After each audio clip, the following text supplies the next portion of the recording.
A lot of people can lose weight, but very few people keep it off. And when it comes to your heart, especially if you live with atrial fibrillation, that difference matters more than you think. We talk about weight loss all the time, but almost no one talks about weight maintenance. And here's actually the truth.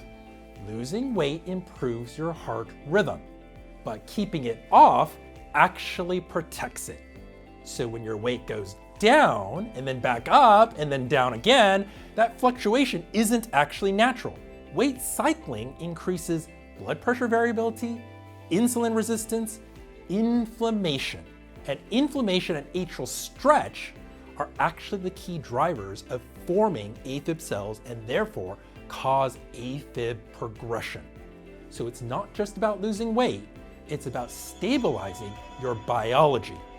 Because when your weight increases, especially your abdominal weight, your blood volume rises. That actually increases pressure inside the heart, and over time, the walls of your heart, the atria, stretch, and stretched atrial walls are electrically unstable walls, and that's actually how AFib forms and progresses.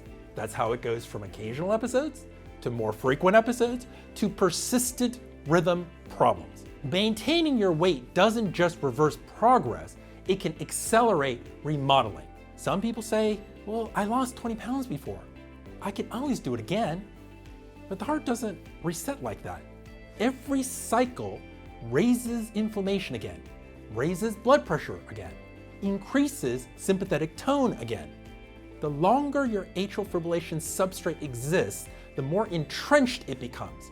Maintenance isn't cosmetic, it's actually protective. So how do you maintain weight in a heart protective way? Not with restricting yourself, not with fear, but with rhythm. Step number 1, protect the 10% rule. If you lost 10% of your body weight, try to protect that. That 10% reduction has measurable effects on your high blood pressure, your insulin sensitivity, your atrial fibrillation burden. Maintenance of that 10% may be more important than actually losing another 10%. Step number 2, don't return to before. The biggest mistake after weight loss is going back to the old baseline habits. If you lost weight eating more whole foods, cutting out alcohol, more movement, better sleep, those habits weren't temporary. They are your new baseline. Your maintenance requires an identity shift to keep that new baseline. Step number 3, a weekly weigh-in, not a daily obsession. You don't need to weigh yourself on the scale daily and have lots of anxiety about it, but you do need awareness. A weekly check-in prevents small increased gains back in your weight from becoming large weight gains. 5 pounds is a lot easier to correct than 15. Step number 4, keep your movement. Keep regular exercise. This is non-negotiable. You don't need intense exercise, you need consistency, like daily walking, strength training twice a week, movement as a rhythm. See, movement stabilizes your weight, it stabilizes your blood pressure, it stabilizes your mood, and actually stabilizes your heart rhythm. Step number 5, guard against alcohol and getting enough sleep. Gaining weight back often starts with more alcohol, worse sleep, more stress. All 3 of these worsen your atrial fibrillation.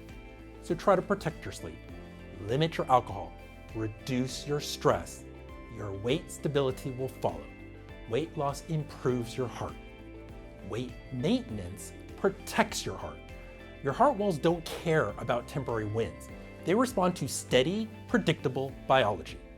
Maintenance is not maintenance of appearance, it's maintenance of electrical rhythm stability.